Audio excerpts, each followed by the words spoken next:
Hello students, welcome to our YouTube channel Super 50 Mathematics.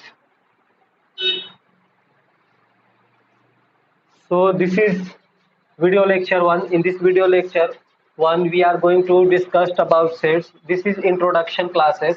We will also discuss exercise 1.1 NCERT. So let's start our today video lecture. And this video lecture is very much important because this is the introduction classes. तो introduction जो होता है किसी भी चीज़ का introduction जो कि परिचय होता है वो कभी बहुत ही खास होता है कि अगर किसी चीज़ के बारे में आपको जानना है तो उसके बारे में उसका आपसे परिचय होना होगा, उसके बारे में जानना होगा कि वह क्या है और किस लिए है और क्यों है। किसी भी चीज़ में आपको किसी से जानना है तो उसके बाद में आपको इंट्रोड्यूस होना चाहिए पहले, तभी आप उसको बारे में जान पड़ेंगे, तभी आपको उसमें इंटरेस्ट भी बना रहेगा। इसलिए ये जो वीडियो लेक्चर है ये आपका इम्पोर्टेंट है। तो सबसे पहले मैं आप अगर बात करूं सेट के बारे में, अगर मैं भी कुछ आगे बात करूं या उसका डेफिनेशन करूं, सबसे पहले मैं आपको उसका कुछ बेसिक फंडामेंटल चीज़ है उसकी बात की, उसकी सब कुछ बेसिक बातें हैं वो मैं आपके सामने रख रहा हूं, उसको आपको समझना है। तो the concept of set serves the fundamental part of present day mathematics. The concept of set theory is used for defining the relation and function, and this concept is used in various branches of mathematics, just like probability, statistics, trigonometry, and geometry, and almost all branches of mathematics. The knowledge of set theory is very much important. So the knowledge of the set is the base of present day mathematics. मैं कह सकता हूँ कि set जो है वो the concept of set is the base of present day mathematics। में ये कह सकता हूँ कि कॉन्सेप्ट जो है वो आपका सेट का जो कॉन्सेप्ट है प्रेजेंट डे मैथमेटिक्स का एक बेस है, क्योंकि इसी के आधार पे आप रिलेशन एंड फंक्शन को आप समझ पाएंगे और अदर ब्रांचेज में भी इसका उपयोग होता है। तो सेट के कॉन्सेप्ट को हम लोग को समझना जरूरी है। तो आइए हम लोग और सेट के बारे में बात करते हैं। तो सेट को सबसे पहले, सेट का जो सबसे पहले नाम दिया था उसको जर्मन मैथमेटिशियन जो जॉर्ज कैंटर साहब ने दिया था। और वो सेट का जो उनका दिमाग में ये जो बातें आई थी सेट की, जब वो एक trigonometric series A1 sin x, A2 sin 2x, A3 sin 3x and so on इसको पढ़ रहे थे, तभी उनके दिमाग में ये सेट थ्योरी आई थी, उनके दिमाग में सेट थ्योरी आई थी और उन्होंने सेट थ्योरी दिया। इसमें हमारे बहुत सारे थ्योरम्स हैं, बहुत सारे हमारे डेफिनेशन है, तो उसको हम लोग को समझना है। तो सबसे पहले हम लोग इसके इंट्रोडक्शन क्लासेस में सेट का डेफिनेशन देखते हैं। तो डेफिनेशन देने के पहले मैं आपको एक बात बता दूं कि in mathematics set is undefined term. Set जो होता है अनडिफाइंड होता है, तो बट समझने के लिए हम लोग यहाँ पर उसका एक डेफिनेशन देते हैं जो कि एक्चुअली में क्या है, उसका एक डिस्क्रिप्शन है। तो हम लोग देखते हैं उसका डिस्क्रिप्शन क्या है सेट का। तो हम लोग क्या देखेंगे यहाँ पर, ये कलेक्शन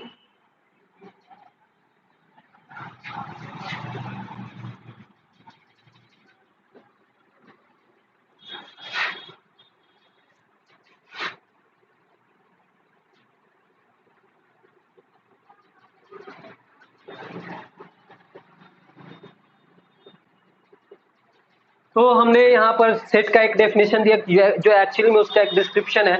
आप सेट को समझने के लिए इस डेफिनेशन को आप यूज कर सकते हैं। तो ये collection of well defined objects. तो सबसे पहले हम लोग कलेक्शन जानते हैं, संग्रह। तो हमारे बहुत सारे ऑब्जेक्ट को एक साथ हम जब आप रख देंगे तो उसको हम लोग क्या बोलेंगे, उसका सारे ऑब्जेक्ट को क्या बोलेंगे, कलेक्शन बोलेंगे। तो कलेक्शन के साथ उससे हम लोग इंट्रोड्यूस हैं। अब हमको देखना है वेल डिफाइंड ऑब्जेक्ट्स। तो ऑब्जेक्ट्स के बारे में आप जानते हैं, ऑब्जेक्ट्स के बारे में आपको बता दूं, in mathematics everything in this universe whether it is living और non livings are called objects. तो जो भी आपके इस यूनिवर्स में है, जो कि आपका लिविंग है या फिर नॉन लिविंग थिंग्स है, जैसे कि ट्री है, रिवर है, माउंटेन है, ह्यूमन बीइंग्स है ना, उसके बाद बुक है, तो ये सारे ऑब्जेक्ट, सारे जो चीज है वो क्या है, ये सारे चीज है ऑब्जेक्ट है। इसमें आपको क्या करना है, इसमें आपको वेल डिफाइंड ऑब्जेक्ट देखना है कि कौन सा, हमको ये समझना है कि वेल डिफाइंड है, कौन सा ऑब्जेक्ट वेल डिफाइंड है और कौन सा ऑब्जेक्ट वेल डिफाइंड नहीं है, वो हमको देखना है। क्योंकि जो वेल डिफाइंड होगा वही आपको सेट को रिप्रेजेंट करेगा, जो वेल डिफाइंड नहीं होगा वो सेट को रिप्रेजेंट नहीं करेगा। इसलिए वेल डिफाइंड शब्द है उसको हम लोग को समझना बहुत जरूरी है। तो देखिए इस वेल डिफाइंड शब्द को हम समझेंगे, उसको हम लोग दो एग्जाम्पल लेके समझेंगे कि कौन से ऑब्जेक्ट को वेल डिफाइन कर सकते हैं। तो अगर हम लोग किसी ऑब्जेक्ट का कलेक्शन किया है, तो उस ऑब्जेक्ट का कलेक्शन किया है तो उस ऑब्जेक्ट के बारे में हम लोग यह डेफिनेटली कह सकते हैं कि वो ऑब्जेक्ट जो होगा उस कलेक्शन से बिलोंग करेगा, यानी उस कलेक्शन में आएगा, उस सेट में आपको वो उसकी एंट्री होगी। अगर हम लोग उसके बारे में डेफिनेटली कह सकते हैं तो वो सारे ऑब्जेक्ट होंगे हमारे वेल डिफाइंड होंगे। इसका एक एग्जांपल लेते हैं। मान लेते हैं कि एक सेट है हमारे पास, तो ये एक सेट है, तो ये सारे नंबर है 1 2 3 4, ये सारे नंबर के बारे में हम लोग जानते हैं। सारे नंबर क्या है? ये सारे नंबर नेचुरल नंबर है। तो ये सारे नंबर जो है वेल डिफाइंड, इसके बारे में हम लोग बता सकते हैं कि सारे नंबर क्या है, हमारे नेचुरल नंबर है। तो all the counting numbers are called natural number, हम लोग जानते हैं। तो इसके बारे में हम लोग अच्छी तरह से कर सकते हैं। इसके बारे में हम लोग इस कर सकते हैं कि अगर इसमें 5 लिखना हो तो 5 को हम लोग एंट्री कर सकते हैं, क्योंकि 5 भी हमारा क्या है, एक नेचुरल नंबर है। तो सारे नेचुरल नंबर है, और भी ऐसा नंबर नहीं है जो इसके सेट के बाहर, जो कि नेचुरल नंबर की प्रॉपर्टी को मतलब आपको क्वालिफाई नहीं करता है। तो इसके बारे में हम पूरी अच्छी तरह से जान सकते हैं सारे ऑब्जेक्ट क्या है, एक वेल डिफाइंड है। ठीक है, तो ये सारा जो चीज है, ये सेट, ये क्या हो रहा है, ये जो है हमारा एक सेट को रिप्रेजेंट कर रहा है। तो सेट को हम लोग लिखते कैसे हैं? सेट को हम लोग इस कर्ली ब्रैकेट के अंदर लिखते हैं। ये आपका एक कर्ली ब्रैकेट है,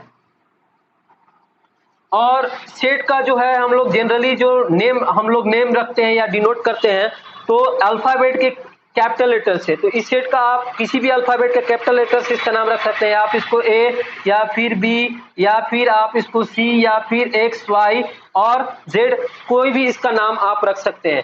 और ये सारे ऑब्जेक्ट हैं, इस सारे ऑब्जेक्ट को हम लोग या तो एलिमेंट या फिर मेंबर कहते हैं।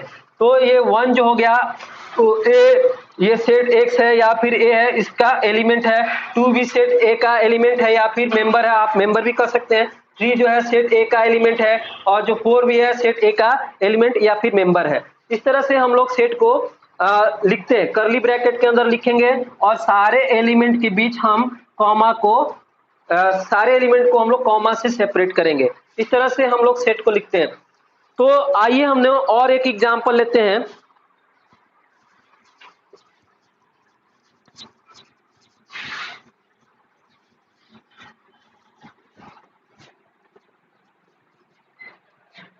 यहां पर मैं आपको लिए लिख देता हूं कि ऑल द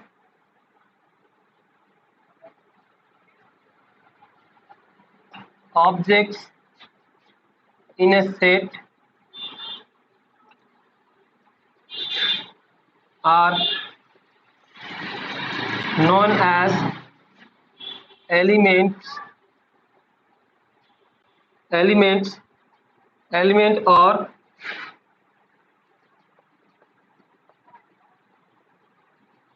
member of। तो जितने भी एलिमेंट के ऑब्जेक्ट हैं वो सारे एलिमेंट को हम लोग क्या कहेंगे, एलिमेंट कहेंगे या फिर मेंबर कहेंगे। तो इस तरह से हम लोग देखें। उसके बाद इस सेट को हम लोग कैपिटल लेटर से नाम लिख सकते हैं। अगर उस सेट में हमारे पास अल्फाबेट है तो सारे अल्फाबेट को हम लोग स्मॉल लेटर से लिखेंगे, स्मॉल अल्फाबेट से लिखेंगे। जैसे हमारे पास इंग्लिश में अगर हम लोग को 5 वॉवेल है, तो 5 वॉवेल को अगर सेट फॉर्म में लिखना है तो ए ई आई ओ यू सारे लेटर को हम लोग लिखेंगे स्मॉल में, और इसका जो नेम होगा वो कैपिटल अल्फाबेट से लिखेंगे, या फिर ए या फिर बी, आप इसको वॉवेल है तो बी से भी लिख सकते हैं। तो इस तरह से हम लोग सेट को लिखते हैं। अब आते हैं और एक एग्जांपल लेते हैं कि हम लोग वेल डिफाइंड ऑब्जेक्ट को देख रहे थे, तो हम लोग अगर एक और एग्जांपल लेते हैं कि जो होता है collection of 5 most beautiful girl in the world, इसका हम लोग अगर सेट में एंट्री करना चाहते हैं, इसको हम लोग लिखना चाहते हैं 5 most beautiful girl in the world. तो अगर हम लोग इसमें लिखना चाहें तो कोई अगर जो लिखते हैं, अगर 5 मोस्ट ब्यूटीफुल गर्ल का आप इसमें नाम लिखते हैं, तो उसके बारे में हम लोग यह डेफिनेटली नहीं कह सकते हैं कि यही वो लड़की है, जो यही वो 5 लड़की है जो कि वर्ल्ड का 5 मोस्ट ब्यूटीफुल गर्ल है, क्योंकि जो पैरामीटर है ब्यूटीफुल का वो प्लेस टू प्लेस या मैन टू मैन जो होता है वो वेरी करेगा, वो वेल डिफाइंड नहीं है। इसलिए ये सारे एलिमेंट के बारे में हम लोग डेफिनेटली नहीं कर सकते कि इस सेट से बिलोंग करेगा कि नहीं करेगा। इसलिए ये जो सारे हैं वर्ल्ड का 5 मोस्ट ब्यूटीफुल गर्ल जो है वो वेल डिफाइंड ऑब्जेक्ट नहीं है। इसलिए ये क्या हो रहा है कि वर्ल्ड का 5 collection of world 5 most beautiful girl जो है वो आपको सेट को रिप्रेजेंट नहीं कर सकता है, ठीक है, क्योंकि उसके बारे में कोई एक फिक्स पैरामीटर नहीं है। उसी तरह से collection of 5 most talented boy in a school और कलेक्शन ऑफ 5 इंटेलिजेंट बॉय और collection of 10 greatest Indian writer और collection of 11 best cricketer in the world, ये सारे क्या है, ये सारे जो है वेल डिफाइंड ऑब्जेक्ट नहीं है, क्योंकि इसका एक फिक्स पैरामीटर नहीं है और ये वेल डिफाइंड ऑब्जेक्ट नहीं है। ये सारे जो है वो सेट को रिप्रेजेंट नहीं करते हैं। इस तरह से हम लोग को वेल डिफाइंड ऑब्जेक्ट को बारे में हम लोग जाने। अब हम लोग जो है वो सेट को रिप्रेजेंट कैसे करते हैं वो हम लोग देखेंगे। तो रिप्रेजेंटेशन ऑफ सेट पढ़ेंगे।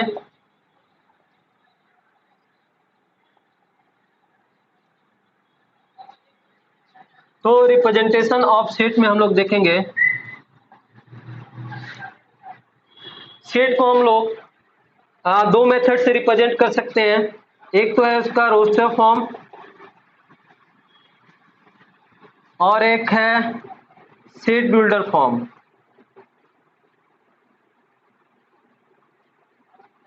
रोस्टर फॉर्म को हम लोग टेबुलर फॉर्म भी कर सकते हैं और इसको हम लोग सेट बिल्डर फॉर्म को सिंबॉलिक फॉर्म भी कर सकते हैं। तो रोस्टर फॉर्म में हम लोग कैसे लिखते हैं सेट को, सेट को कर्ली ब्रैकेट के अंदर लिखते हैं और इसमें जितने भी एलिमेंट होगा उसको हम लोग कॉमा से सेपरेट कर देते हैं। आप इस सेट को ए मान सकते हैं, बी मान सकते हैं, सी मान सकते हैं, कोई भी। तो ये रोस्टर फॉर्म में है। तो रोस्टर फॉर्म में आपको 2-3 बातें ध्यान में रखनी है। आपको इस सारे एलिमेंट को आप इस तरह से भी लिख सकते हैं 2 1 4 3, इसको आप इस तरह से भी लिख सकते हैं, यानी कि जो एलिमेंट का ऑर्डर होगा सेट में वो इनमैटेरियल होगा, यानी कि कोई भी ऑर्डर का उतना इंपॉर्टेंस नहीं है। आप कोई भी एलिमेंट को कहीं भी लिख सकते हैं, रेंडमली लिख सकते हैं या फिर असेंडिंग और डिसेंडिंग ऑर्डर में लिख सकते हैं। इस तरह से यहाँ पर जो ऑर्डर होता है एलिमेंट का ऑर्डर जो होता है इनमैटेरियल होता है। और दूसरी बात है इसमें सेट में कि रोस्टर फॉर्म में कि कोई भी एलिमेंट को आपको रिपीट नहीं करना है, यानी कि कोई एलिमेंट को 2 बार नहीं लिखना है। मतलब हमारे पास अगर ये स्कूल वर्ड है, ये स्कूल वर्ड है, अगर हम लोग को इसको सेट रोस्टर फॉर्म में लिखना है तो रोस्टर फॉर्म में अगर हम लोग लिखते हैं, इसको एस से डिनोट करते हैं, तो सारे एलिमेंट को हम लोग स्मॉल में लिखें। तो इस तरह से हम इसको लिखेंगे। यहाँ पर ओ जो है वो 2 बार है तो उसको हम लोग सेट में लिखेंगे तो 1 बार लिखेंगे, यानी कि किसी एलिमेंट को आपको 2 बार रिपीट नहीं करना है, किसी एलिमेंट को आपको रिपीट नहीं करना है, यानी कि सारे एलिमेंट को 1 बार आपको लिखना है। यानी कि सारे जो एलिमेंट होते हैं रोस्टर फॉर्म में वो डिस्टिंक्ट होंगे, यानी कि वो केवल 1 बार आएंगे। इस तरह से हमको ध्यान देना है रोस्टर फॉर्म में। उसके बाद आपको जो है सेट बिल्डर फॉर्म और ये सिंबॉलिक फॉर्म में लिखेंगे तो इसके लिए भी आपको कर्ली ब्रैकेट देना है। और इसमें हमको ध्यान देना है कि ये जो सेट बिल्डर फॉर्म है उसी को हमको सेट रोस्टर फॉर्म है उसी को हमको सेट बिल्डर फॉर्म में लिखना है। तो ये सारे जो एलिमेंट है वो एक सिंगल प्रॉपर्टी को प्रोसेस करेगा, एक सिंगल प्रॉपर्टी को प्रोसेस करता है। क्या एक सिंगल प्रॉपर्टी को प्रोसेस करता है? देखिए 1 2 3 4 ये हमारे सारे क्या है, हमारे एक नेचुरल नंबर है। सारे नंबर के बारे में हम कह सकते हैं कि ये सारे जो नंबर है वो नेचुरल नंबर है। तो जब हम लोग सेट बिल्डर फॉर्म में लिखेंगे तो हम देखेंगे कि ये सारे जो रोस्टर फॉर्म में सारे एलिमेंट एक सिंगल प्रॉपर्टी को प्रोसेस करे। तो इसको हम लोग एक्स या फिर वाई या फिर जेड के टर्म में लिखते हैं। तो इसको हम लोग इस तरह से लिखेंगे, x such that x is the element of natural number and x is lie between 1 and 4। इस तरह से इसको हम लोग सेट बिल्डर फॉर्म में लिख सकते हैं। तो ये सारा जो लिखा गया है, ये सारा जो हमने सेट बिल्डर में फॉर्म किया है, तो ये सारे एलिमेंट जो हैं इस प्रॉपर्टी, इस सारे इस सिंगल प्रॉपर्टी को क्या करते हैं, प्रोसेस करते हैं या शो करते हैं।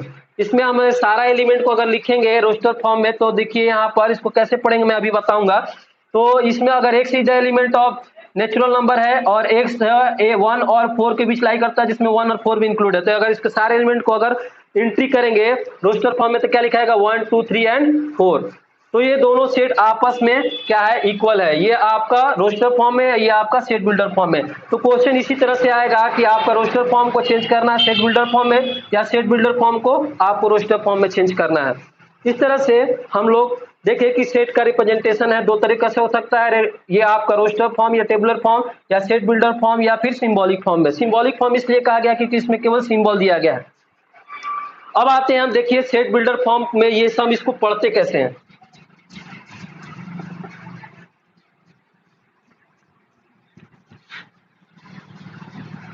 इसमें सेट बिल्डर फॉर्म में यहाँ पर कर्ली ब्रैकेट है, इसको हम लोग क्या पढ़ेंगे, कर्ली ब्रैकेट को हम लोग पढ़ेंगे द सेट ऑफ ऑल। आपको इस कर्ली ब्रैकेट को पढ़ना है द सेट ऑफ ऑल। इसके अंदर कॉलन है, तो इसको आपको पढ़ना है सच दैट। कब आप इसको पढ़ेंगे, कर्ली ब्रैकेट यहां से यहां तक है, तो इसको हम पढ़ेंगे द सेट ऑफ ऑल। उसके बाद आपका एक्स है, the set of all x, इसको आपको पढ़ना है such that x is the element of natural number and x lie between 1 and 4। इसको आप इस तरह से डिस्क्रिप्शन में भी इस तरह से आप लिख सकते हैं, या इन शॉर्ट में इस तरह से आप लिख सकते हैं। ये शॉर्ट में आपका इजी पड़ेगा, तो आप शॉर्ट में लिख सकते हैं इस तरह से। और आप डिस्क्रिप्शन में और लिखेंगे तो थोड़ा सा लंबा हो जाएगा, जो वो भी लिख सकते हैं, वो भी इजी है। चलिए, तो हमने ये सेट बिल्डर फॉर्म को कैसे पढ़ा जाता है उसमें हमने देखा कि यहाँ पर कर्ली ब्रैकेट का मतलब क्या है, द सेट ऑफ ऑल, और कॉलन का मतलब क्या है, आपका such that.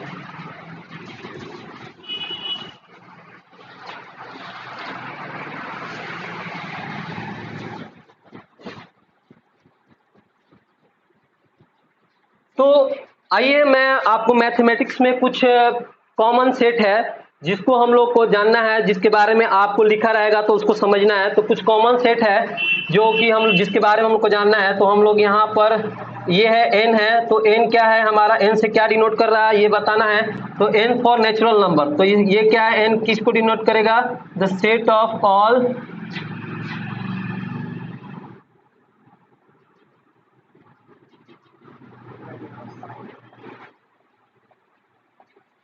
The set of all natural number.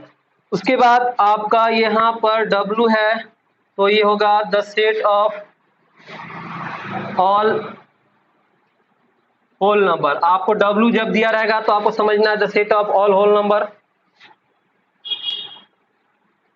इस तरह से आपका Z या फिर I जो होगा क्या, the set of all integers. उसके बाद आपका Q है, तो इसमें होगा the set of all rational number.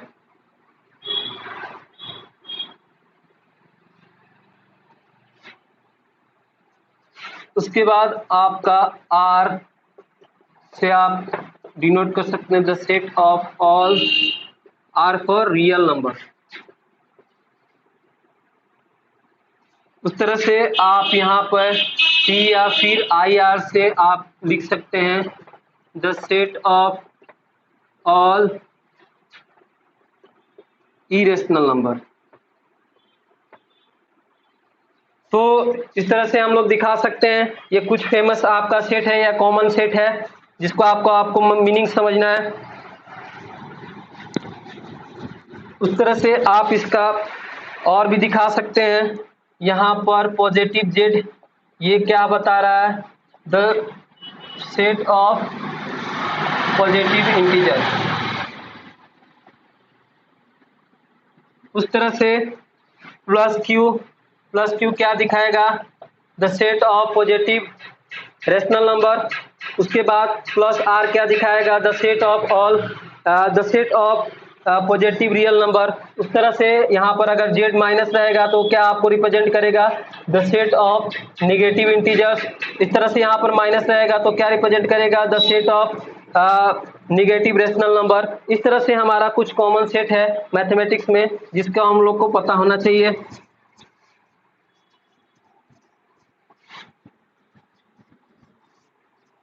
तो हमारे पास एक सेट है ए, इसमें हमारे पास मान लेते हैं 1 2 3 4 एलिमेंट है। तो अगर मैं देखूंगा कि मैंने बताया कि सारे ऑब्जेक्ट को क्या कहेंगे, एलिमेंट या मेंबर कहेंगे। तो 1 क्या है, एलिमेंट है सेट ए को, हम लोग इस तरह से इसको लिखेंगे और इसको हम लोग पढ़ेंगे 1, ये जो 1 है is the element of set ए, इस तरह से पढ़ेंगे। या फिर इसको इस तरह से पढ़ेंगे 1 बिलोंग्स टू सेट ए, आप दोनों तरीके से पढ़ सकते हैं। तो 1 है एलिमेंट ए का। इसमें अगर हम 5 खोजते हैं तो 5 क्या है, इसका एलिमेंट सेट ए का नहीं है, तो हम लोग लिखेंगे, आपको इससे ये एक सिंबल है ग्रीक सिंबल, इसको बारे में बता रहे हैं आपको। तो 5 डज नॉट या 5 is not an element of set A, इसको हम लोग पढ़ेंगे 5 is not an element of set A. या फिर हम लोग इसको पढ़ेंगे 5 डज नॉट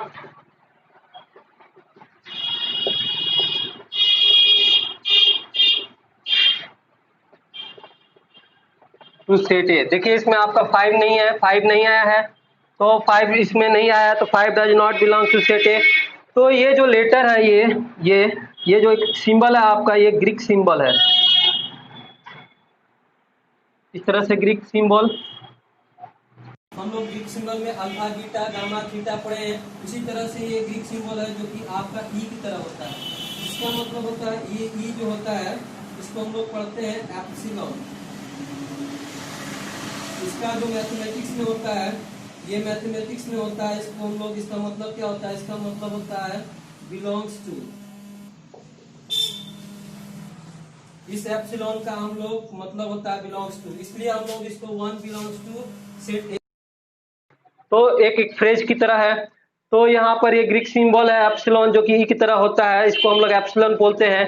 तो इस तरह से हम लोग दिखाते हैं सेट के एलिमेंट, कोई भी एलिमेंट है, कोई भी एलिमेंट उस सेट का आपका मेंबर है कि नहीं है बताने के लिए। तो 1 is the element of set ए, यानी 1 बिलोंग्स टू सेट ए, ये एप्सिलॉन का साइन है वो बता रहा है। चलिए अब आते हैं हम लोग सेट का रिप्रेजेंटेशन देखा हमने, कुछ फेमस या कुछ कॉमन सेट के बारे में हमने पढ़ा, उसका सिंबल क्या, उसका रिप्रेजेंटेशन क्या होता है, n for natural number, w for whole number, ये सारा उसका आपका रिप्रेजेंटेशन होता है, उससे हम लोग लिखते हैं उसको। अब आते हैं हम लोग कुछ क्वेश्चन करते हैं इसमें, और कुछ सेट बिल्डर फॉर्म है उसको हम लोग रोस्टर फॉर्म में लिखेंगे, या कुछ रोस्टर फॉर्म है उसको सेट बिल्डर फॉर्म में लिखेंगे। तो हमारे पास एक क्वेश्चन है, इसमें x square plus x minus 2 equal to 0, ये क्वाड्रेटिक इक्वेशन है। इसके जितना भी सोल्यूशन होगा एक्स का, यानी जो वैल्यू होगी उसको हमको रोस्टर के फॉर्म में लिखना है। तो इसको हम लोग सॉल्व कर लेंगे, इसको मिडिल टर्म में स्प्लिट करेंगे। तो मिडिल टर्म में x है तो इसका हो जाएगा 2 plus 2x minus 1x, 2 minus 1 minus plus 1x and 2 into minus 1 minus 2 is there, यानी x को 2 और 1 के फॉर्म में लिख सकते हैं, या प्लस और माइनस करेंगे तो 1x आएगा। इस तरह से यहाँ पर हम लोग स्प्लिट करेंगे, और ये x यहाँ पर कॉमन है तो x प्लस 2, और ये माइनस 1 कॉमन है तो ये x प्लस 2 बराबर इक्वल टू 0। यहाँ से आपका x माइनस 1 और x प्लस 2 इक्वल टू 0। तो इसमें या तो x माइनस 1 आपका 0 होगा, या फिर x प्लस 2 बराबर आपका 0 होगा। तो यहाँ पर आपका x माइनस 1 इक्वल टू 0, या फिर x प्लस 2 बराबर इक्वल टू 0 होगा। यहाँ पर आपकी x की वैल्यू 1 होगी, और यहाँ से आपकी x की वैल्यू माइनस 2 होगी। देयरफॉर जो ये सेट होगा, अगर इसको सेट को ए नाम से दें तो इसका जो एलिमेंट होगा ये 1 या फिर माइनस 2, या 1 और माइनस 2 होगा, दोनों x का वैल्यू है यहाँ पर। तो इस तरह से इसको रोस्टर फॉर्म में हमने लिस्ट कर दिया। अब आते हैं हमारे और दो तीन क्वेश्चन हम लोग कर लेते हैं इसको।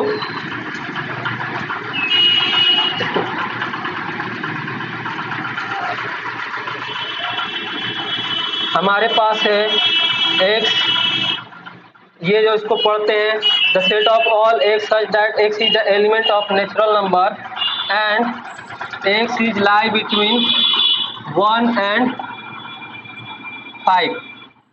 x जो है 1 और 5 के बीच लाई कर रहा है, तो इसका हम लोग अगर रोस्टर फॉर्म में लिखेंगे तो x एक नेचुरल नंबर है और x का जो वैल्यू है कहाँ से कहाँ तक है, 1 से 5 के बीच है। 1 और 5 इंक्लूड है, तो 1 2 3 4 5, आपका 5 भी इंक्लूड है, ये आप लिख देंगे। आपको इंक्लूड कब है नहीं है उसको कब समझना है, यहाँ पर इक्वल का साइन रहेगा तो इंक्लूड है, अगर इक्वल का साइन नहीं है तो आपका इंक्लूड नहीं है। अगर इक्वल का साइन यहाँ नहीं रहता तो 1 यहाँ इंक्लूड नहीं रहता, यहाँ 2 से लेते हैं, और यहाँ पर 5 में इक्वल का साइन है तो 5 लेंगे। इस तरह से ये दोनों यहाँ पर इक्वल का साइन बताता है कि वो नंबर इंक्लूड है कि नहीं, आपको ध्यान दे देना है इस पर।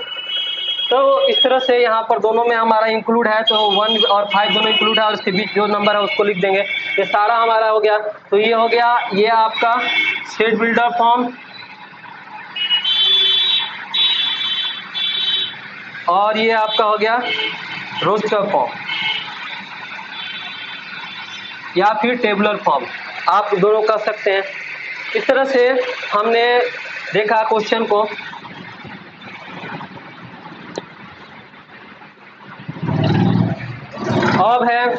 अब यहाँ पर और भी क्वेश्चन है, जैसे x है, x square, x all the sets of x such that x square is less than 40 and x is the element of natural number.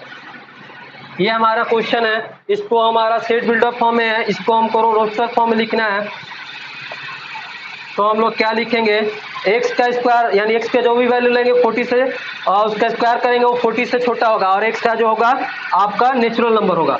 तो हम हमारा 1 लेंगे तो 1 का स्क्वायर 1 होगा, 2 लेंगे तो 2 का स्क्वायर 4 होगा, 3 लेंगे तो 3 का स्क्वायर 9, 4 लेंगे तो 16, 5 लेंगे तो 25, 6 लेंगे तो 36, बस यहीं तक। 7 नहीं ले सकते क्योंकि 7 का स्क्वायर 49 जो कि 40 से बड़ा हो जाएगा। तो यहाँ से हम लोग देख सकते हैं कि सारे हो गए हैं हमारे 1 का, यहाँ पर जो भी नंबर लेंगे नेचुरल नंबर उसको स्क्वायर करके देखना है। इस तरह से ये आपका सेट बिल्डर फॉर्म और उसका ये सेट रोस्टर फॉर्म है, दोनों आपका एक दूसरे के इक्वल है। इस तरह से हमने देखा। अब आते हैं कुछ सेट बिल्डर फॉर्म में देखते हैं। कुछ सेट बिल्डर फॉर्म को हमने रोस्टर फॉर्म में देखा, कुछ रोस्टर फॉर्म को सेट बिल्डर फॉर्म में देखेंगे। तो हमारे पास 1 4 9 डॉट डॉट 25 ये नंबर है। इस नंबर सारे ये सेट है हमारा रोस्टर फॉर्म में है। इस सेट को आप ए या बी या कुछ भी नाम रख सकते हैं। तो इसको हमको सेट बिल्डर फॉर्म में लिखना है। तो सारे एलिमेंट जितने भी सेट के सारे एलिमेंट हैं वो एक कॉमन प्रॉपर्टी को प्रोसेस करेंगे। तो क्या है, सारे एलिमेंट नेचुरल नंबर के स्क्वायर है। 1 किसका स्क्वायर 1 है, 2 का स्क्वायर 2 4 होगा, 3 का स्क्वायर 9 होगा और 5 का स्क्वायर 25 होगा। तो सारे एलिमेंट को इस कॉमन प्रॉपर्टी से हम लोग लिख सकते हैं, all the sets of x such that x equal to n square where n is the element of natural number and the value of n is equal to the value of n is lie between the 1 and 5, यानी कि n की value जो होगी 1 से 5 के बीच रखना है। तो 1 रखेंगे तो 1 का स्क्वायर 1, 2 रखेंगे तो 2 का स्क्वायर 4, 3 रखेंगे तो 3 का स्क्वायर 9, 4 रखेंगे तो 4 का स्क्वायर 16 और 5 रखेंगे तो 5 का स्क्वायर 25। 5 से ज़्यादा आपको जाना नहीं है, क्योंकि आप 6 लेंगे तो 6 का स्क्वायर 36 जो कि इसका एलिमेंट नहीं है इस बी का। तो सारे जो ये सारे एलिमेंट हो ये सिंगल प्रॉपर्टी को आपको फॉलो करते हैं। यहाँ x की जगह पर आप y या फिर z कुछ भी लिख सकते हैं। तो इस तरह से आप सेट बिल्डर फॉर्म, ये रोस्टर फॉर्म है, ये इसका सेट बिल्डर फॉर्म है, दोनों एक दूसरे के इक्वल है। तो इस तरह से हमने लिखना सीखा। और एक क्वेश्चन कर लेते हैं इसमें सेट बिल्डर फॉर्म में लिखने में। तो हमारे पास ये रोस्टर फॉर्म है 2/3, 3/4, 4/5, 5/6, 6/7 और ये 7/8। यहाँ पर हमारे पास ये नंबर है। तो इसको ये आपका रोस्टर फॉर्म है, इसको आप सेट माने, इसको आप सेट बिल्डर फॉर्म में लिखेंगे। तो सारे एलिमेंट एक सिंगल प्रॉपर्टी को फॉलो करेंगे। आप कर्ली ब्रैकेट देंगे, the set of all x such that x equal to n/n+1 comma n is the element of natural number and n lie between 2 to 7, 2 और 7 दोनों इंक्लूड है। देखिए x equal to n plus one जो है x equal to n by n plus one जो है इसको follow करता है कि नहीं। तो x n की वैल्यू हमको 2 से लेना है, तो n की वैल्यू 2, 2 प्लस 1 क्या होगा 2/3 और फिर x की वैल्यू हमको 3 लेनी है, तो 3/3 प्लस 1 इक्वल टू होगा 3/4। अब लास्ट वैल्यू है x का कितना 7, तो हम लोग देख लेते हैं 7, तो 7/7 प्लस 1 होगा क्या 7/8। तो इस x equal to n by n plus one जो है n in element of natural number and n lie between 2 and 7 के सिंगल प्रॉपर्टी से सारा एलिमेंट हमारा क्या होगा फॉलो कर रहा है। इस तरह से इसका ये क्या हो गया, इस रोस्टर फॉर्म का ये आपका सेट बिल्डर फॉर्म में चेंज हो गया। इस तरह से हम लोग को करना है।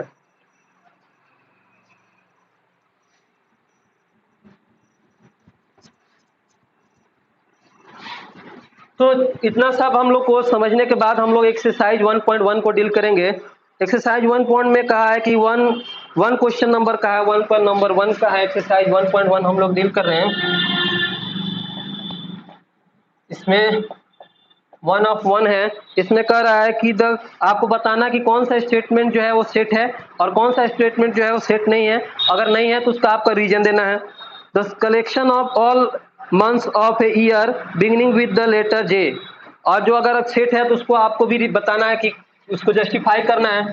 तो आपका कलेक्शन ऑफ मंथ बताना है जो कि जे से स्टार्ट होता है, तो जे से स्टार्ट होने वाला मंथ का नाम है जनवरी, उसके बाद जून और ये जुलाई, 3 मंथ है जो कि आपके जे से स्टार्ट होते हैं। तो ये आपको बताना है कि सेट है कि नहीं। तो एक सेट है क्योंकि जनवरी जून और जुलाई मंथ का नेम है और हमारा मंथ वेल डिफाइंड है क्योंकि हम लोग जानते हैं कि 1 ईयर में 12 मंथ होता है, ठीक है। इसलिए ये वेल डिफाइंड ऑब्जेक्ट है, इसलिए ये क्या कर रहे हैं एक सेट को रिप्रेजेंट करेगा। उसके बाद आपका है the collection of the 10 most talented writer of India. ये सेट को रिप्रेजेंट नहीं करेगा क्योंकि जो 10 मोस्ट टैलेंटेड है उसका जो टैलेंटेड है वो कलेक्शन में कौन कौन से 10 आपके राइटर आएंगे उसके बारे में आप डेफिनेटली रूप से कह नहीं सकते क्योंकि उसका जो पैरामीटर है वो चेंज होगा, मैन टू मैन या फिर पर्सन या फिर place to place, person to person या प्लेस टू प्लेस आपका उसका पैरामीटर जो है चेंज होगा। इसलिए वो वेल डिफाइंड ऑब्जेक्ट नहीं है, इसलिए वो सेट को रिप्रेजेंट नहीं करता। इस तरह से आपको क्वेश्चन को सारा क्वेश्चन कर लेना है। उसके बाद 2 नंबर में जो क्वेश्चन है उसमें कहा है कि एक हमारे पास ये सेट है, रोस्टर फॉर्म में दिया है 1 2 3 4 5 और 6 ये है। इसमें आपको इसका क्वेश्चन का आंसर देना है। इसमें आपको एप्सिलॉन का साइन लगना है कि यानी बिलोंग्स टू का साइन लगाना है आपको। तो बिलोंग्स टू का साइन ये होगा जो कि ग्रीक लेटर एप्सिलॉन है। तो यहाँ पर हम लोग एप्सिलॉन लगाएंगे क्योंकि 5 जो है एलिमेंट है सेट ए का, तो 5 is the element of set A या 5 बिलोंग्स टू सेट ए। इसमें दूसरा नंबर जो है 8 है, तो हम लोग 8 does not belong to set A, जिससे 8 एलिमेंट नहीं है इस सेट में, तो हम लोग लिख देंगे। ये बहुत सारा सिंपल है, आप कर लेंगे। उसके बाद आपका क्वेश्चन नंबर 3 में हमारा जो है वो क्या है, आपका सेट बिल्डर फॉर्म में है, उसको आपको रोस्टर फॉर्म में लिखना है। तो यहाँ पर सेट है, इसमें आपको दिया हुआ है क्या कि all the sets of x such that x is N integer and x lie between -3 and 7। यहाँ पर 7 जो है इंक्लूड नहीं है, -3 इंक्लूड है। तो -3 से चलेंगे, -3 के बाद आएगा -2 -1 0 1 2 3 4 5 और 6 ये सारे एलिमेंट होंगे क्योंकि 7 इसमें इंक्लूड नहीं है, वहां पर इक्वल का साइन नहीं दिया। तो ये हमारा आंसर हो जाएगा। सेट बिल्डर फॉर्म से रोस्टर फॉर्म में हमने इसको चेंज कर लिया। इस तरह से सारे क्वेश्चन को 3 में करना है और आपको करना है। कोई भी प्रॉब्लम होता है किसी भी क्वेश्चन में आप कमेंट बॉक्स में कमेंट कर सकते हैं।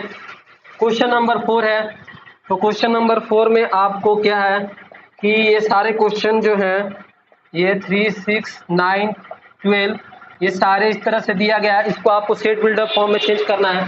तो सेट बिल्डर फॉर्म में लिखने के लिए आपको यहाँ पर कर्ली ब्रैकेट देना है और यहाँ पर x या y आप कुछ भी ले सकते हैं। तो जब x के टर्म में लिखेंगे तो ऐसा देखेंगे कि सारा जो एलिमेंट है वो एक सिंगल प्रॉपर्टी को प्रोसेस करे, वैसे हमको लिखना है। तो x इक्वल टू क्या होगा, हम लोग 3n लिख सकते हैं। यहाँ पर n is the element of natural number लिख सकते हैं और एन की जो वैल्यू है वो कहाँ से कहाँ तक हो रही है, एन की वैल्यू जो है 1 और 4 के बीच लाई करेगी।